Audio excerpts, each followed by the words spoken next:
ourselves. So my name is Luay Say, and I'm with the Asian Community and Culture Center.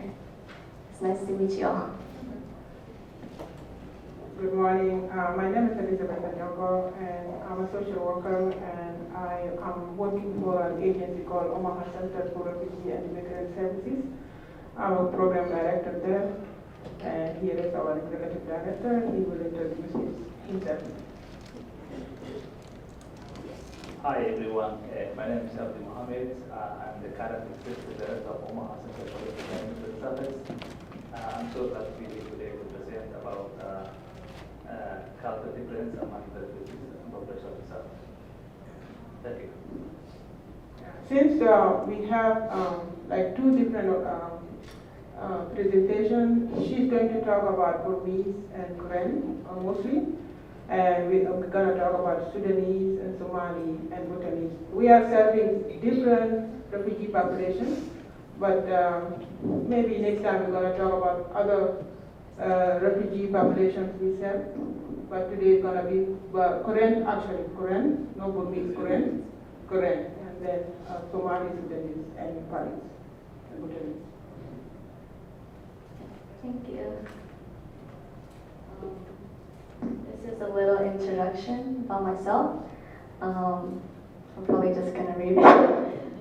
My name is Luay, and I worked as a Korean community advocate at the Asian Community and Culture Center. My job is to make sure Korean clients are getting the support that they need. This includes assisting with language barriers and providing programs and resources specific to clients' needs and wants. At the Asian Center, we get a lot of referrals from various providers, including probation and diversion, and that's how I got connected with families and involved with the juvenile justice system.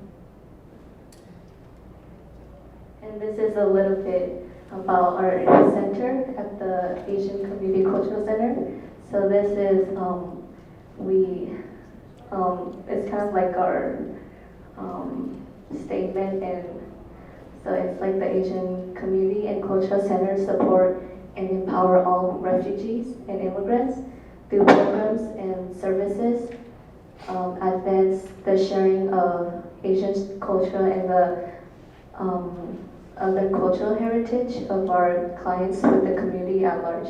We provide cultural sensitive services to Korean, Vietnamese, Chinese, Ukrainian, Sudanese, Afghan, and Yazidi family, and other Central Asian, Middle Eastern family that speak Arabic. And these are the service and program we have. This includes senior program, women program, youth program, health education and advocacy program, and we have citizenship and English classes, case management and advocacy, and there's more. You guys can check it out at the Asian community website, which is the lincolnasiancenter.org. And this is a little bit background about the refugee and immigrants. So working with refugee and immigrants, I've learned a lot from them, and they were very hard-working people, and like they always want to provide the best for their family. They often come from places that lack opportunity, freedom, and jobs. It is not easy, but they try to find a way to support their family.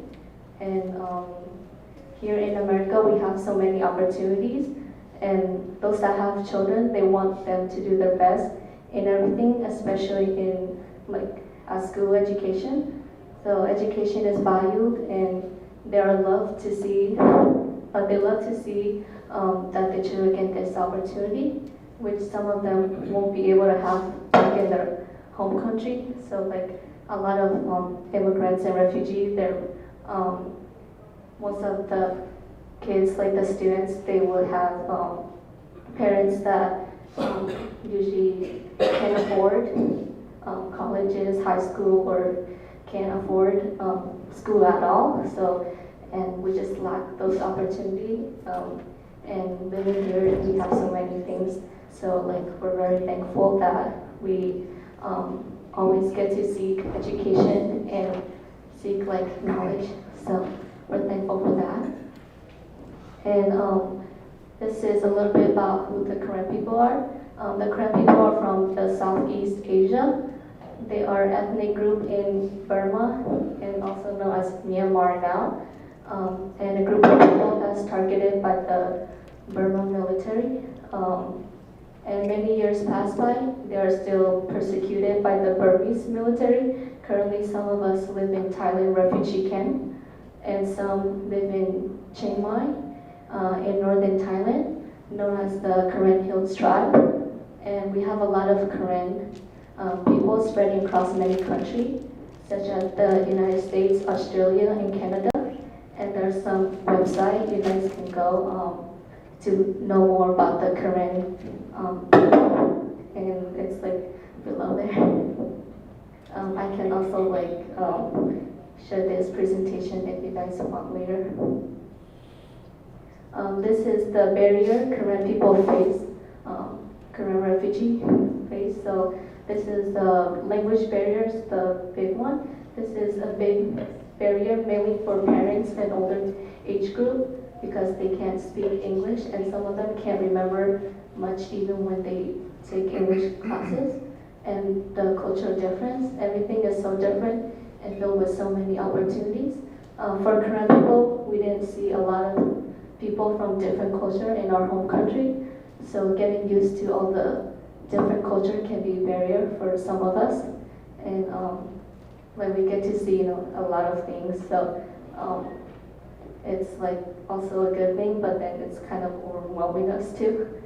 And then the food, a lot of refugees and immigrants like to stick to their own food that they grew up eating.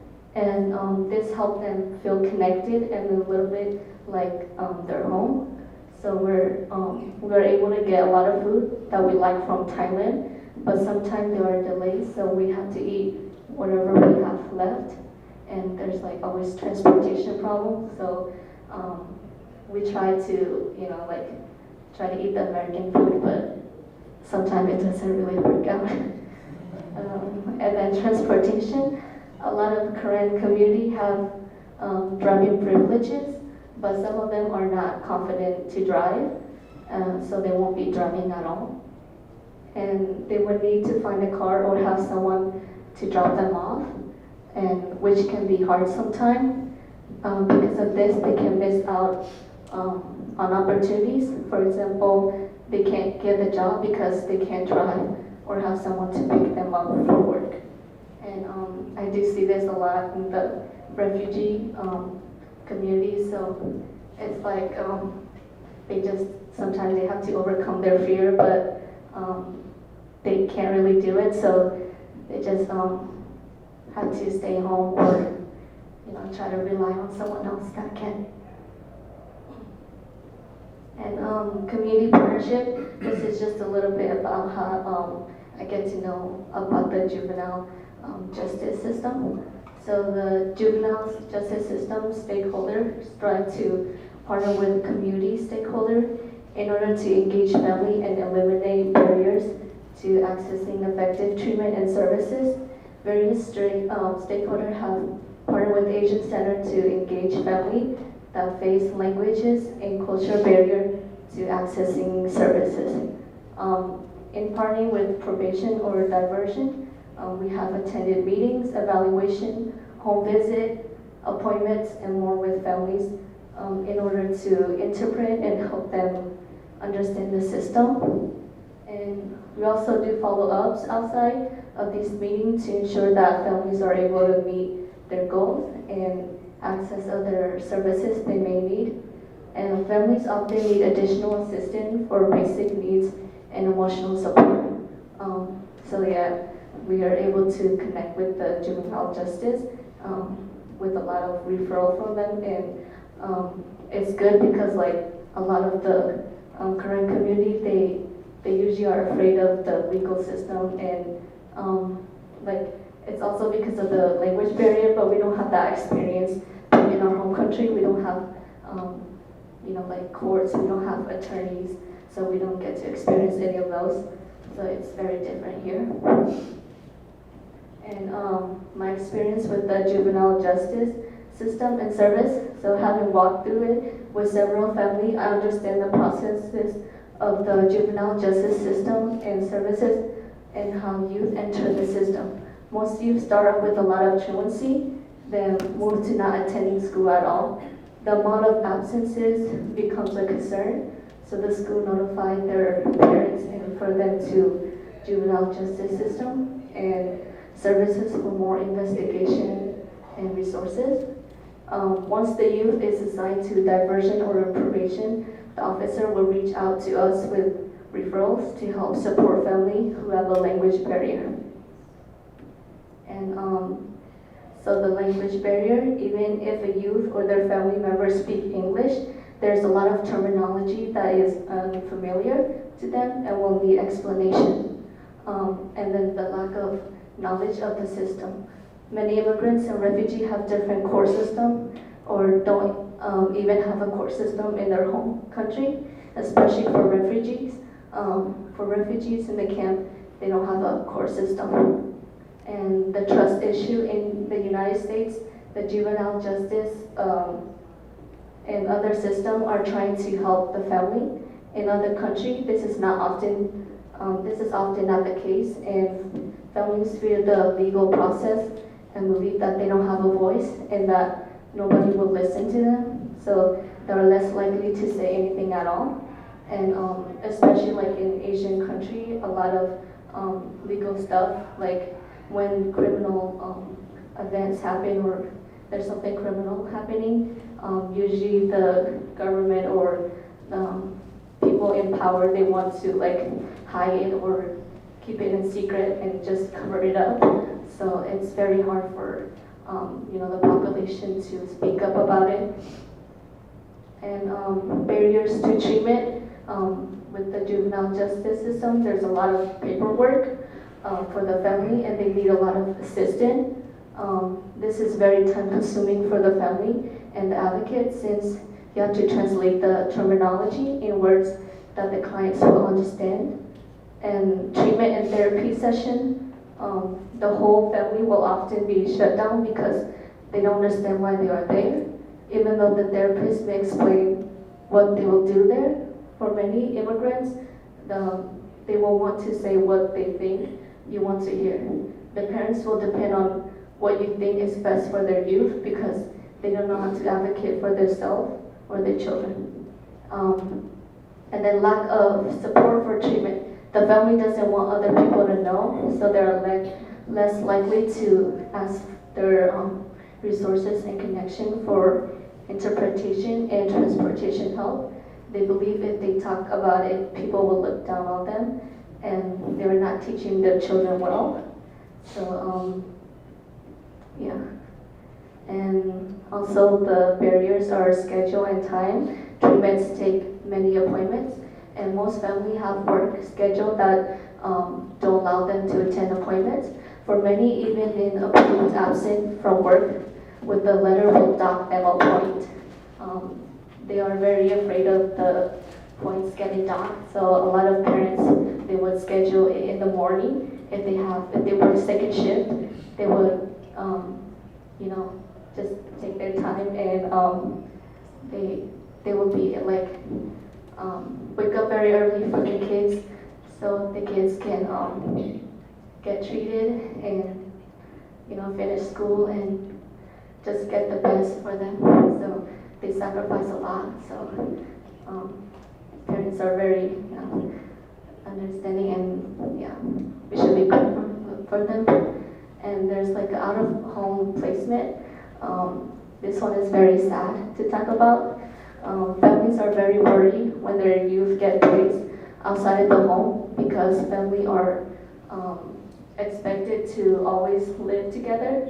Sometimes parents don't realize that their children will continue school at this facility, and this can help reassure them that they will be continuing their education. So the youth will be separated from the parents, and they have to live there with a new role in the environment, and they probably won't get to eat the food that they like to eat. And but it's kind of sad, but like it's also helpful at the same time because they start understanding how how blessed they are and like how much their parents have done for them and like if they were just continue school and maybe were just being good, I guess they will still see their parents and they wouldn't have to like go through a lot of treatment, go to any home placement or anything like that. And there's the therapy and mental health barrier in the Karen community. Therapy and mental health are completely new to the Karen community. They don't know what it is. There is not an easy translation for the words mental health. The only words in Karen is crazy. They are not familiar with therapy session, so this will take some time, explanation from advocates. They will not know how to do the therapy process at first, and mental health is very stigmatized in the community. Some families will not want to discuss these issues or pursue treatment for their youth. So a lot of like youth and parents themselves, like they just need to have a talk with someone, but like it's a little bit kind of consultation and a therapist, I guess like therapist. So but like they're just afraid to like tell how they're feeling. So sometimes they will take it out on their kids, and sometimes the kids will take it out on their parents. So it's like it can happen to both of them. So like like not having the self-care and like understanding mentally that you just need to talk to someone sometime and maybe connect with someone. So like they're just really afraid to do that, and they just think that people think they are crazy or like they're not able to control themselves or something like that. So it's like mental health is a really bad thing in the current community. And mental health services at the Asian Center. So at the Asian Center, we also provide mental health services. And we know that mental health is a significant concern for refugee and immigrants communities. But there are many barriers to accessing services. Our advocates are trained in several models such as RAP, Wellness Recovery Action Plan, and the peer support, and mental health first aid. And we are able to find ways to support our communities in addressing their mental health. Since most will not be familiar and will not and not willing to utilize services on their own. And many of our staff are certified as community health worker and act as a bridge between provider. They speak the client languages and understand the cultural perspective, so they can help to understand mental health. And we do home visit to provide case management and also provide support groups. So these are a lot of like programs, and there's a lot of training that we have to take as advocate. And so we ourselves also are educated, and we know that like it's very important to have mental health support for families, and especially like if they're not willing to be open up. And it's just that even though they will be living here for 11 years or 14 years, and they still will miss their home country, and especially the parents, they want to be like back at their home country.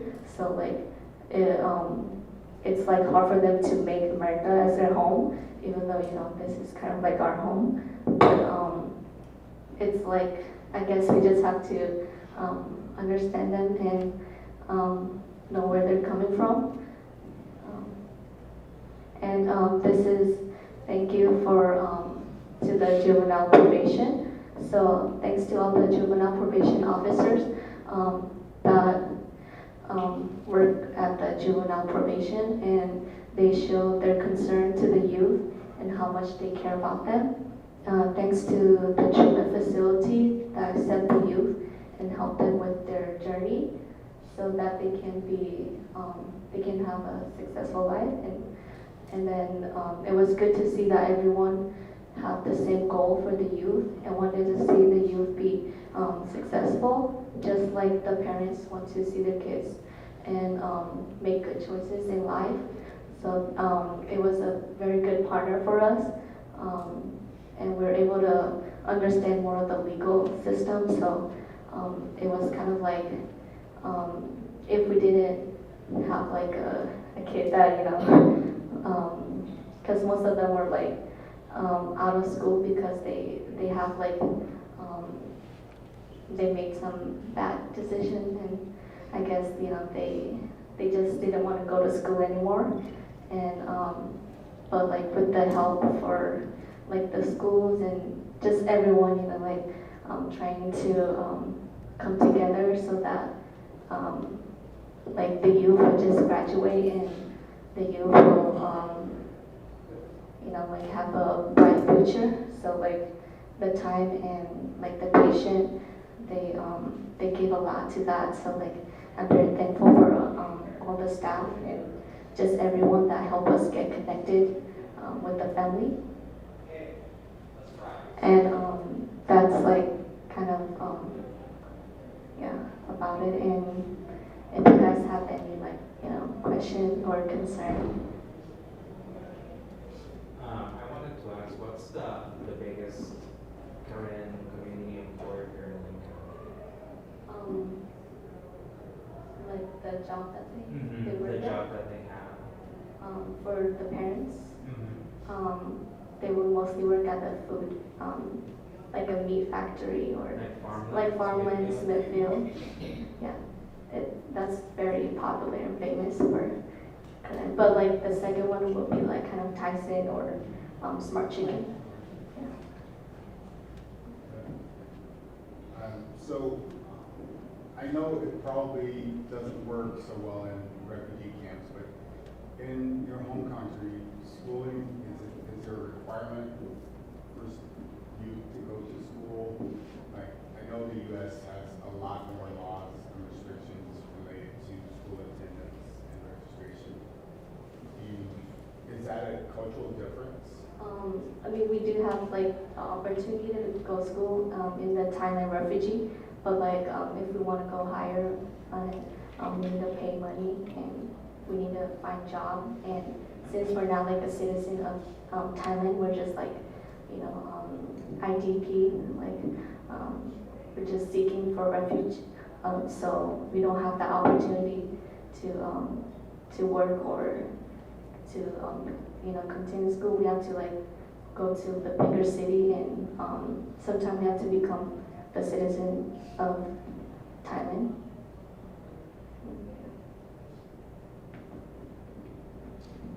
In one of your slides, you mentioned that sometimes the parents and the youth are housed at separate places.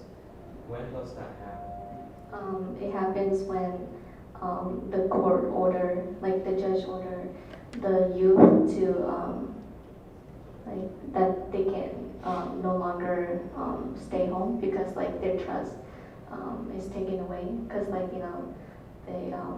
they're actually given a chance and a choice, but like because of the outcome, and because sometimes they end up like not being home at all and not showing up to their probation appointment. So this is kind of like a restriction for them, or I guess like just keeping them from going out and doing drugs or just not going to school. So like it's kind of I guess like it's still something that's like not good, but it's I guess helpful in a way, because they kind of like sneak out of the facility too, but the officer are able to find them and just take them back. So yeah, they will end up in jail, some of them. So having this diversion program is like, or just like being in a probation, because like diversion is kind of more for adults, but so like this is kind of like just helping them get back on their feet and finishing their education. So you're in Lincoln or Omaha? I'm in Lincoln, sorry. Yeah. Because, well, kind of we see the refugee challenges in Omaha more, but I don't really hear about Bernice or Corinne. But we gotta work with, you know, refugees like with Elizabeth and everything, but, so here is the rates higher. I know that it's relation to the peers and the schools that they're going to, the behavior's increasing.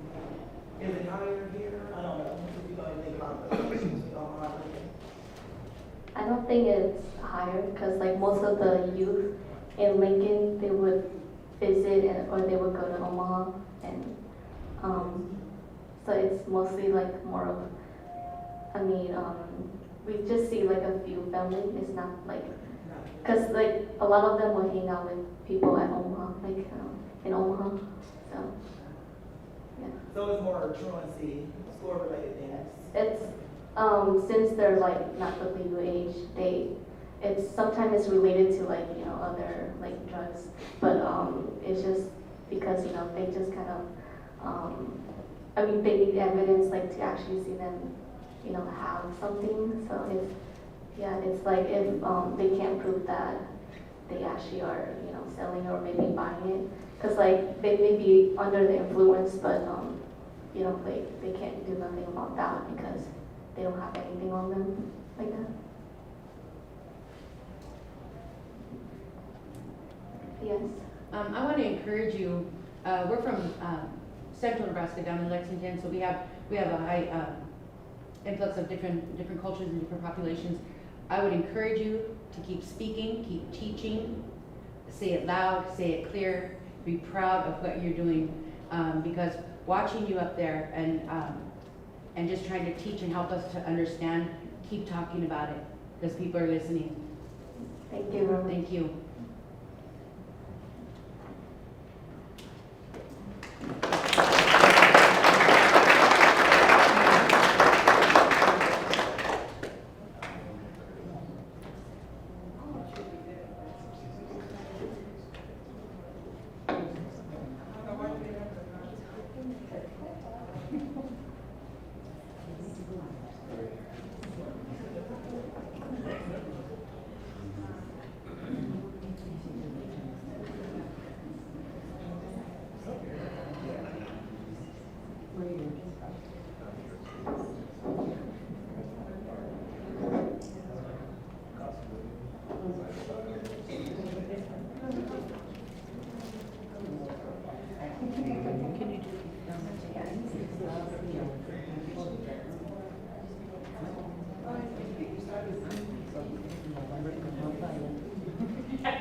Okay, good morning again. For the sake of the time, we will speed it up as possible.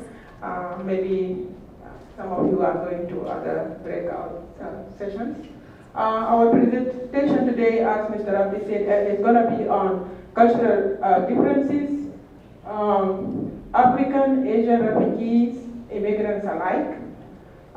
Why we put it that way? Because we have a lot in common. Whatever she talked about earlier, it's like it's like broad. It's what is like happening with all refugees. Look, we were like going to do this presentation. We never talk about how she's going to put her presentation and how we're going to put our presentation. But whatever she talked about is what we know of, is what we are doing, is what we are living. So our presentation is going to be like, we're going to talk a little bit about the background, the history of Sudanese, Somali, Bhutanese, and Nepalese. And as I mentioned earlier, we have other populations that we work with. So the pointer, you have it? Okay, sorry. I don't know if you want to help or...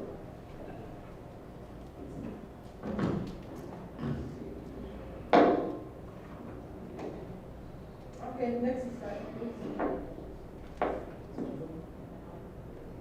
Now working?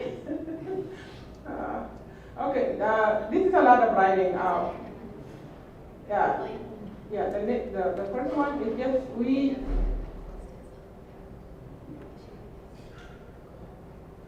this one is just like a description about, the overview. So in the state of Nebraska, a lot of service providers, they're like either confused or they don't know how to assist refugees. We talk about cultural competency and all of that. We know a lot of service providers, they go for a training and things like that. But practically, sometimes they encounter issues because refugees, they have different languages, cultural barriers or cultural norms that sometimes is an issue.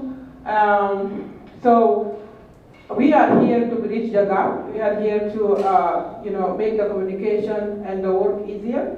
So just this is the overview about what we've been seeing in.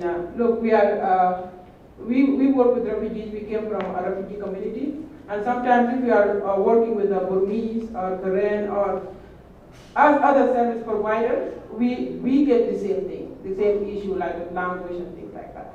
Next slide, please. So who is a refugee and who is an immigrant? Sometimes people don't know the difference. The refugees, the way I put it, this definition actually came from the United Nations offices, but a refugee is somebody who got forced to leave the country of origin. And immigrants, sometimes they come to the US or other countries, developed countries, just through a visa for work, medical issues or medical purposes and things like that. So there is a huge difference. So today we're going to talk about, African refugees, like for example, Somali Sudanese. We have tribes, we have ethnic groups, we have clans, we have different religious beliefs. We have like cultural norms are different. Like for example, I have my brother here. We are from the same South Sudanese community, but a little bit his cultural norms a little bit different than mine. Mr. Aban, the executive director of New Life, he could relate. And he has his own native language, I have my own native language, and we are from the same community. And the case is the same with Mr. Abdi too. The next slide, please. So, like for example, we have Somali Bantu in Omaha and Lincoln and other places in Nebraska or the US. But we do have different tribes and different clans, and Mr. Abdi is going to talk about that shortly. Today, this is a juvenile justice conference, and we're going to focus on like the justice system or legal system back home. So we have educational system and healthcare system, and other systems back home are really different. And as she mentioned earlier, it is a problem, like, for people, in my country, for people to go to the court, like, you tell a person that you're gonna go to court for any reason, it's like going to hell. It's like going to hell. Yeah, we don't have that. And we're gonna talk about that more later, like how we handle issues. We handle issues of juveniles mostly by like just elderly talking about that. Imam is somebody in the mosque, or sheikh. This is like mostly in Somali or Somalia, Muslim countries. Other countries where we have Muslims and we have Christians, like in Sudan. We have priests, we have deacons, we have other people like neighborhood association. The next slide, please. Like in Sudan, actually, people go to the church sometimes to talk to the church people about issues going on, social issues with kids and all of that. And most of the times, it's like minor issues, shoplifting, we don't have it there. We do see shoplifting a lot with our kids here. Over there, we have open markets. And if a child shoplift or a child stole something, another person would just come and spank the child. Any person in the market, any person in the neighborhood. Your child is my child. We have this saying, like, it takes ability to raise a child. This is in Africa. Everybody, I can leave my child with or my children with a neighbor and go to a different state for days. What it happens here is a probation or is a juvenile justice problem because mom left the children at home for a long time. So all of this is crazy to our people. They don't understand it. Next slide, please. And this is just like, again, overview of what, like if there is a problem, how we solve it. Next slide, please. The same thing, Asian people, this is what we notice. Togetherness, collectiveness, different religious beliefs, similar cultural norms. There are many main languages or official languages in the country of origin. We have that too as African refugees. We have a lot in common with Burmese, Korean, Nepalese, and that is why, like, when we run an agency like the agency we are running, we could help our clients. We could go above and beyond. Sometimes money is a problem, but sometimes we put a lot of volunteer hours just to help them to understand the system and to bridge the gap. Next slide, please. Before I go to this slide, because I'm going to talk about this more than Mr. Abdi talking about that. Mr. Abdi, can you go back to where we have Somali and the map? So, as a person from the Somali community, he can talk more about, we have Somali and Somali Bantu, and sometimes you don't understand. Back then when I've been in this field for a long time as a social worker and doing juvenile justice and this kind of presentations, I did it a lot, Grand Island here, other places. People don't know that Somali Bantu and Somali, they have different languages sometimes, but people come with the politics or things that were happening back home. If you were helping Somali Bantu back then, 20 years ago, it is really different than helping them today. Because back then they would say, oh, Somali, they enslave us. He's from Somali community. Like us with Sudanese, other Sudanese, we think other Sudanese, they enslave other Sudanese. It's been there. And then over time, they realized that was happening back then. There was different generations. We are new generations now. We should work together. So today, the work is really nice. No issues between Somali Bantu. You can grab a Somali tutor to come help Somali Bantu. You can, like that now, it's better. So he can elaborate more on that.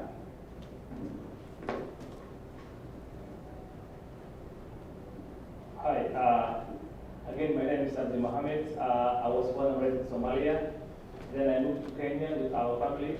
Up to now, my parents live in refugee camp in Kenya. I grew up in Kenya. So I came 2 years back in 2009. Actually, and I became an executive director for Omaha Center for Refugee and Immigrant Services in January this year, 2023. So, to go back and talk about more about Somali. If I give you a small introduction about Somali, Somali was colonized by Great Britain and Italy. So, and there was a civil war which forced a lot of Somalis to move out of the country and go to neighboring countries like Kenya and other countries. So it's true what was Elizabeth was saying right now, because we have two different, Somali is Somali, but still we have Somali Bantu. We always, think that they are an issue with other Somalis.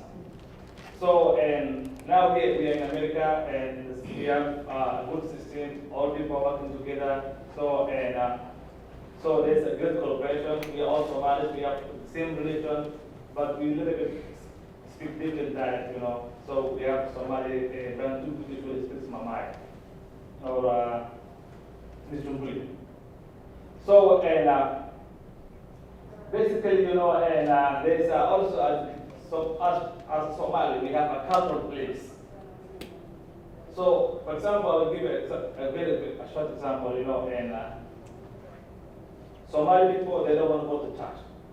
We had a food pantry, we had a partnership with Catholic churches. So, and I myself or some of my staff members will go to Catholic churches to get the food, bring to our office. The clients, also my clients, will come and get the food. But they don't want to go to Catholic churches and get the food. They need to Catholic place. So, and the other thing is, and if anything happens, like juvenile issue or any problem, which doesn't require the pastor to show up, we usually call the elders. For example, two kids fight, there's a problem in the community, elders will come and sit down and try to solve the problem before we get to court. So Somali, as a Somali culture, or what we believe is going to court is a very big problem. So we always think about what will be the consequence, what's going to be, come out, what will be the solution. So no matter what, wherever you are, we always have a unique cultural difference. So, and we always like to solve our problem within the elders, Once the elders cannot solve, we can go to the next level where we need a judge or a court to solve. So, back to education. As I was saying earlier, you asked a question like, in the refugee camps, is it required for students to go to school? Actually, Somalis, when we live in Somalia, parents have an option. If they have money, they can send their children to school. If they don't have any money, they cannot send to school, like private schools. So the good thing is there's a UNHCR which provides free schools. At the same time, the parent will think, do I need my child, like help us at home, stuff like that, like getting water. People who don't have water in the home, we usually have like one tap in one area where the whole people will go and get the water.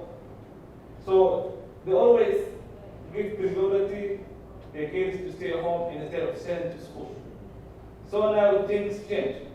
And also, there's another culture that I want to tell you is girl education.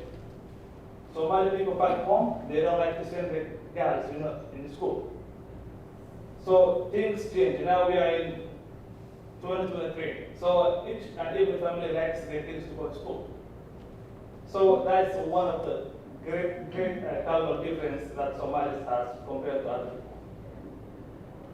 So, and currently, we have a large population that lives, a large population of Somalis that lives in the past.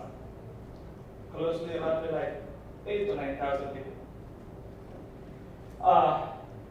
Well, we are seeing a lot of Somalis kids are going into juvenile system, because, and they go to school, some of them, they drop out of school, they start, and getting drugs, getting involved with drugs, which force them, and have a problem with the system.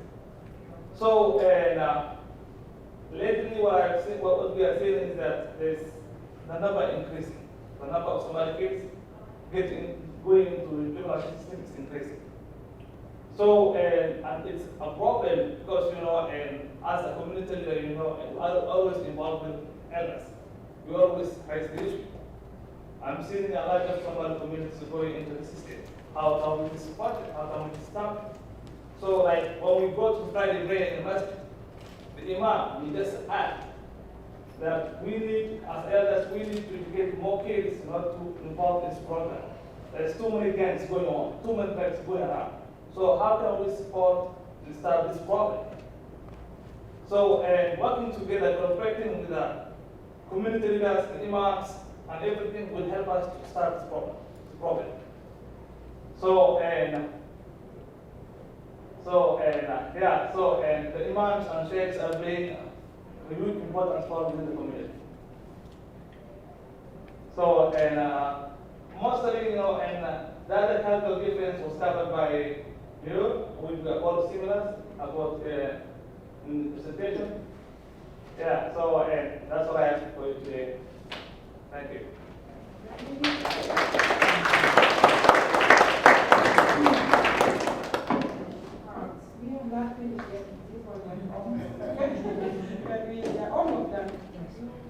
also to wear instead of elastic. Oh yeah, that Bhutanese and Nepalese. This one, we're going to talk quickly about it. Our staff who is she's like between the Bhutanese and Nepalese community. She went to Nepal for a visit.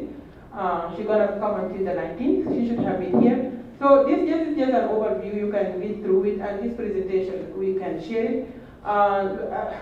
Again, like Somali, Bantu, and Somali, like South Sudanese and Sudanese populations, we have like a little bit of differences. You could see the map. Like this population, they came from different countries. Like there is a border. The history either it could be traced to like the religion or some religious beliefs, or to the place or the region. Also, they are diverse, like us. They have different ethnic groups. They have different, like different languages. Religion is huge also. So when you are helping a refugee, you have to consider that religious beliefs and all of that. I know in America, I work as a appointed God interpreter. We were trained like, this is America, we cannot carry somebody's culture to the court. You don't say, oh, their culture is like this and like that. But at least you have to be open-minded about your client, to know some things about your client. So with the next slide, please, yeah, just quickly. So you guys might come, the other one, please, go back. Yeah, that one, the other. Yes, please. No. Let's slow down. Next. Yeah, that one. You might have come, those names, the Gurung, the Tamang, the Magar, maybe I pronounce it wrong. The way they pronounce it, Nepalese and Bhutanese is different. Maybe some probation officers and service providers, they came through, or they came across these names. We have these populations in Omaha, in Lincoln, and other places. The thing I noticed, my 10 years plus as a social worker and helping them, sometimes there are some issues like trying to get a Nepalese or a Nepalese interpreter to help a Bhutanese interpreter, or a Bhutanese vice versa. But theirs is not that huge, Some other populations is like to the point that like years back, like in the case of Somali Bantu at the time, it was that there is like hurt or whatever they came with from back then. It was huge. Like, no, a Somali, I cannot be on the table with a Somali over my dead body. They would say that. But these people, I never heard that. They might say, oh, I'm a Bhutanese, I speak, Nepalese, but if there is no Bhutanese interpreter, I can go with Nepalese. Not that major. I didn't see a major issue with that. Appointment was not, because we do, before I came to this agency, I was with Health and Family Service. Then we do juvenile justice assessment. We go there. I never saw an appointment was canceled because some Nepalese were not getting along. But it happened even with my own people. Sometimes they don't want this person because of this tribe or because of political issues going on. So I just want to give you a little overview about that. Next slide, please. This one is just a history behind that, where they live in Nepal, and some like Tamang, like a sub, ethnic group of Burmese, and they live in the western of the region of Nepal, and then the caste system jumps in. What I noticed working with this population, like Indians, because most of them also they speak Hindu or things like that, and most of them they were like in India, or they got like there is like intermarriage, or because of the borders and all of that, people move and people just adapt other people's cultures. So the caste system, I have a video, I don't know about the time. Do we have time? Could you go to the next? The caste system, even myself, I wasn't sure about the caste system all this time. Maybe I knew a little. I actually, back then, I was going to India to study there. My sister was there, studying there. And my sister would come. Back then, in Sudan, no internet, nothing. We just magazines or things like that that you go to and read about things about other, or in the school they talk to you about other countries. The caste system, my sister used to talk to me about it, and I was going to India. I was very interested to learn about it. But I've been learning about it lately since we are serving some clients that believe in it, or they have experience with the caste system. So caste system, though, like the pyramid could tell you, like from down here, from being just a street sweepers, to servants, to landowner, to a king, to up there, like a priest is high, like teachers, and the warriors and kings that are like up there, and laborers are down here. So I have a video here about the caste system, even in America. People carry all of this as a mindset sometimes with it. And a caste system, it goes like, there is a lower class and there is an upper class, or sometimes who is a hard worker and who is not, and things like that. It's a lot. When you go online, you get a lot of information. And actually, those slides, I put on the notes, I put the websites where I got the information. And here is the thing though, whenever you are working with refugees, finding information like this about their background and the country of origin is easy. But the logic model, or what do you call it, evidence-based practice. You want to go online and find something to help you, you will not find that. So it is really a challenge for our service providers. So could you go to the video, please, if possible? Oh, click from here. You can help.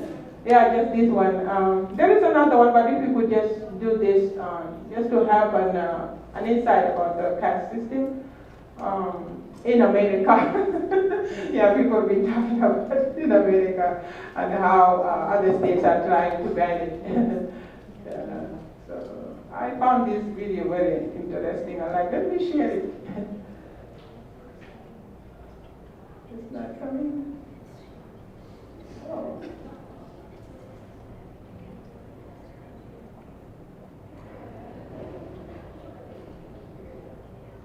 Oh.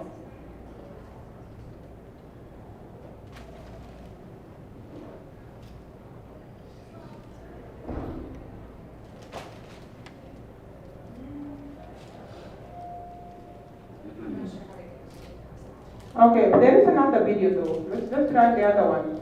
Let's go back quickly because I don't want to take people's time. We are. Oh yeah. Exactly. So the other one we might not go through it all, but let's just see. If not, no problem. You will have an opportunity. Maybe some of you are aware enough of the caste system and all of. Yeah, this one. This one actually was the one. But no sound. It happens. Okay. So no problem. We will leave it like that. If you guys have questions and things like that, we will be here.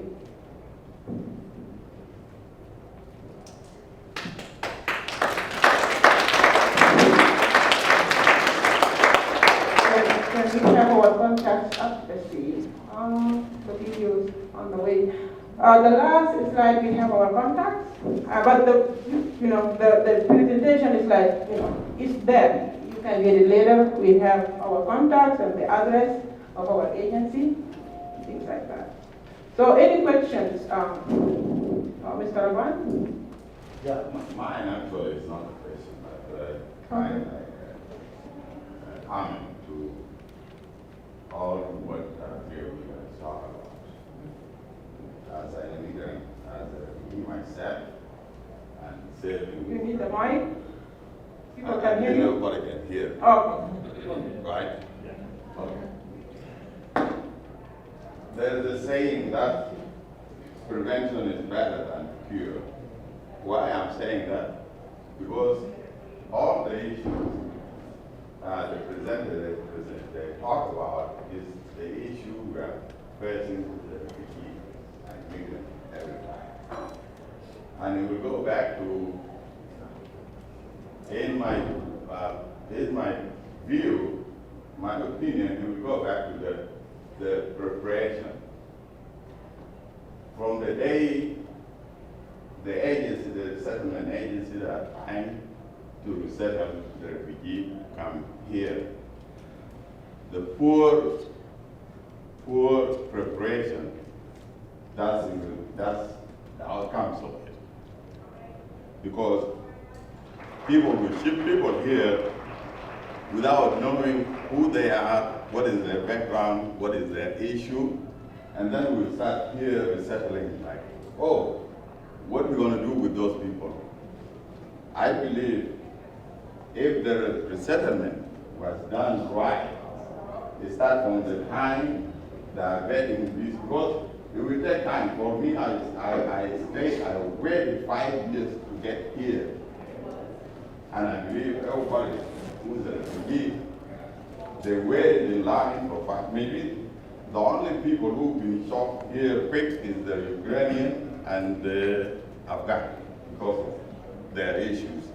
But the other people, they waited maybe 5 years, 7 years, sometimes 10 years before they come here. What have been done during that time, and the refugee agencies, the settlement agency, they knew that those people are coming. But they don't have any clue about their background. Who are they? What is their culture? What is their issues? All those things. And then now, we come here, we kind of wrestle with all those issues. The other thing also, maybe after, because I'm not going to take a lot of time, is how for us, the better for us to educate the courts, the police, the school about the refugee. Because those are the people actually who are working with the refugee. And, okay, usually the refugee, they will have like 90 days. And after that, they will lose all the privileges they will be given. But most of the time, like the sisters you talk about, you know, the stigma of the mental health. Yeah, all the refugees, they share that thing. They don't have any clue about the mental health. But these 90 days will go without anybody talking about the mental health. And then all of a sudden, there is a problem in the refugee family, and people now, oh, you know, you need to go for therapy. Why they did not tell them during that time, during the orientation time, that there is something called mental health, and this is how you do it. And even people can start looking about the way how for us to deliver these services to the people. There's a lot of things. I'm not going to take time. Just I wanted to say this. Thank you. Thank you very much. Good comment, though. Yeah. Any question before we wrap it up? His comment is like, it's thrown there for all of us as service providers.